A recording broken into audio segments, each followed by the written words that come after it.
Ganas, tidak tertebak, dan menyimpan misteri mendalam. Selamat datang di pesisir barat Lampung, sebuah kawasan di mana garis pantai langsung berhadapan dengan liarnya Samudra Hindia. Di balik keindahan alamnya, para nelayan setempat hidup dalam sebuah aturan tak tertulis. Mereka mempercayai keberadaan Tian Alus, entitas tak kasat mata yang diyakini menguasai perairan ini. Kemunculannya konon punya dua arti yang berbeda. Sinyal bencana atau justru jadi petunjuk keberuntungan. Apakah memang benar demikian? Atau itu sebenarnya cara alam memberi peringatan dan bisa dijelaskan secara logis?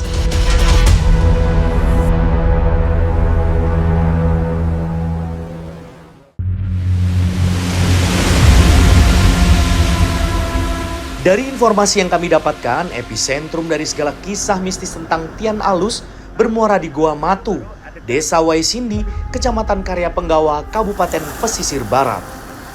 Sebuah tebing karang keramat yang dipercaya masyarakat menjadi gerbang 12 kerajaan gaib dunia. Kami mencoba menelusuri langsung ke titik sakral tersebut dengan dipandu oleh Makmur Hakim, juru kunci generasi ke-9 Gua Matu. Maksudnya 12 kerajaan itu apa sih, Pak? 12 kerajaan Matu ini pusat kerajaan alam gaib yang di pesisir barat ini, Pak. Dari Pantai Menulas sampai Kota Agung. Karena wilayah pesisir barat. Berada di wilayah pesisir yang langsung berhadapan dengan Samudra Hindia, wilayah Pantai Matu memang punya karakter laut yang keras. Arusnya berubah-ubah dan kondisi cuacanya cepat berganti. Menariknya, kami menemukan seekor ular di dinding gua. Tetapi kesakralan Gua Matu dipercaya kuat tak hanya menjadi tempat keramat saja. Lokasi ini juga dianggap menjadi tabir pelindung dengan berbagai tanda alam yang hadir. Datang hujan sama angin. Tanda-tanda beliau itu hadir. Nelayan tahu? Nelayan misalnya di laut gitu, itu muncul angin itu dia paham nggak kalau itu kehadiran? Ya sebagian yang memahamin. Ya, mitos Tian Alus mengakar kuat di masyarakat memang tak lepas dari kesaksian para nelayan. Banyak cerita tutur yang sangat aneh beredar di antara nelayan dan para pemancing. Ular mungkin, Bang. Ini yang pernah pengalaman ular ya. Pengalaman saya dan pengalaman teman saya. Kalau saya sendiri, dulu saya pernah memang disaranin sama nelayan yang senior, yang sudah tua dulu. Kalau ada ular, jangan dibunuh. Mereka hanya mau singgah, cari makan atau kecapean berenang, mereka bersandar di, jangan dipukul, diusir boleh. Nah, tapi ternyata ada memang cerita dulu, ada yang sampai dibacok karena kesal ular itu nggak pergi-pergi, dibacok, di air laut itu dibacok. Mati, ternyata datang sampai ratusan ular yang Mengelilingi perahu itu? iya. Warga percaya ada jalur dan kondisi tertentu yang tidak boleh dilintasi sembarangan, terutama di depan Gua Matu. Pada saat cuaca buruk, kadang pandangan kita itu dikaburkan. Kalau orang yang nggak paham, kadang ada yang sesumbar ya. Misal dia bilang, tenang, badai pun saya Hajar. iya. Tapi ternyata pada saat badai, itu mata dia tuh disamarkan. Yang menurut dia, oh ini pelabuhan nih tempat kita bersandar. Taunya bukan ke pelabuhan, justru tambah dibawanya jauh. Kalau pengalaman nelayan itu kadang itu tiba-tiba lautnya itu pasang gitu. Kadang angin, badai. Tahu-tahu cuacanya itu gelap gitu. Kalau saya dengar wujud nggak pernah saya. Yang menarik, semua fenomena yang dialami nelayan itu bisa dijelaskan secara ilmiah. Pesisir barat Lampung yang berbatasan dengan palung laut dalam Samudra Hindia seringkali mengalami perubahan arus bawah laut dengan cepat. Perubahan itu seringkali memicu migrasi massal satwa termasuk ular laut yang naik ke permukaan. Pemicunya tentu naiknya ikan kecil dan berkumpulnya mereka di dekat cahaya perahu nelayan. Tak hanya tentang ular yang seolah menyerbu perahu nelayan, kondisi terseretnya nelayan dari garis pantai juga bisa dijelaskan secara sains. Kondisi tersesat itu dikenal dengan disorientasi spasial, di mana seseorang kehilangan kemampuan untuk menentukan arah pergerakan, bahkan di mana ia berada. Disorientasi spasial sering terjadi di dalam kondisi ekstrim, seperti hilangnya garis cakrawala yang tertutup badai atau kabut sehingga otak manusia gagal memproses arah dengan benar. Bahkan ilusi optik seringkali membuat mereka merasa mendekat, tetapi sebenarnya sedang menjauh. Tetapi ada kabar yang tak kalah mengejutkan di Gua Matu. Dari cerita yang beredar, ada hamparan kota gaib yang berdiri megah di tengah-tengah Gua Matu.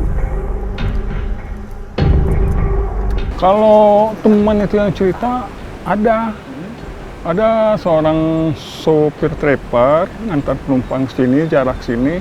Katanya di dalam itu ada akses jalan. Ada apa? Akses jalan. Ya kayak jalan raya itu ada mobilnya. Itu. Saya ngomong, benar apaan? Iya katanya, aku berani sumpah kalau penglihatan saya memang kayak gitu katanya. Padahal aslinya apa? Nah itu kayak dalam itu biasa aja goa itu kan. Rasa penasaran membawa kami masuk lebih dalam ke jantung Gua Matu. Tetapi baru beberapa langkah, saya merasakan sesak yang luar biasa. Rasa penasaran membawa kami masuk lebih dalam ke jantung Gua Matu. Tetapi baru beberapa langkah, saya merasakan sesak yang luar biasa.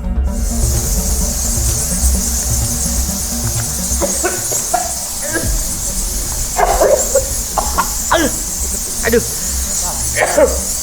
Ini kenapa Pak? Itu yang biasa bau Pak. Aduh. Bau banget. Ini gak ada. Tahan. Ini sumpah bau banget sih. Ini emang ribuan kelelawar atau gimana Pak ini? Jutaan lah. Jutaan malah. Ini sumpah baunya gak nahan banget sih, bener-bener. Ya memang biasa Pak. Nyengat. Kenapa Bapak enggak? Enggak biasa Bapak ini. Ini saya, aduh. Iya. Maaf Pak, saya harus pakai penutup apa-apa ya Pak ya? Apa-apa. Oke, kita lanjutin lagi. Pintunya soalnya masih ada di sana.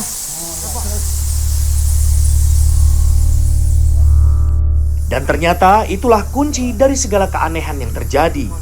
Menjadi rumah bagi ribuan kelelawar, akumulasi kotoran kelelawar atau guano akan menghasilkan konsentrasi gas amonia dan karbon dioksida yang sangat tinggi di dalam Gua Matu.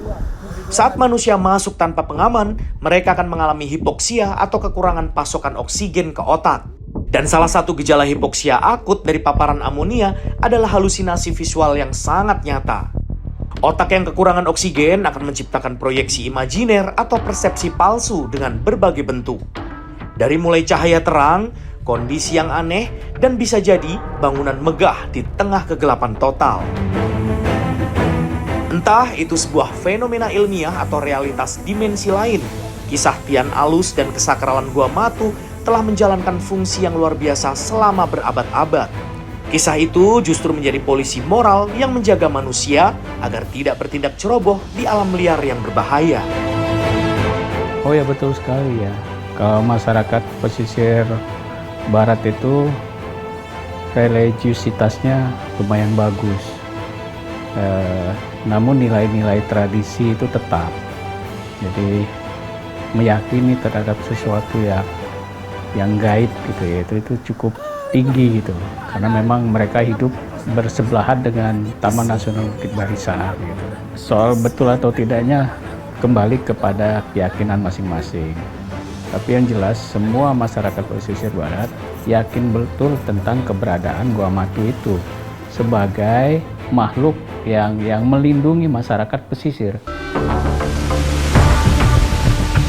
Sains mampu membedah reaksi fisik tubuh kita, namun rasa hormat terhadap alam adalah warisan leluhur yang tak ternilai. Pada akhirnya, mistis maupun sains bermuara pada satu titik yang sama, mengajarkan manusia untuk tetap rendah hati, sadar akan batas diri di hadapan megahnya alam semesta ciptaan Sang Maha Pencipta.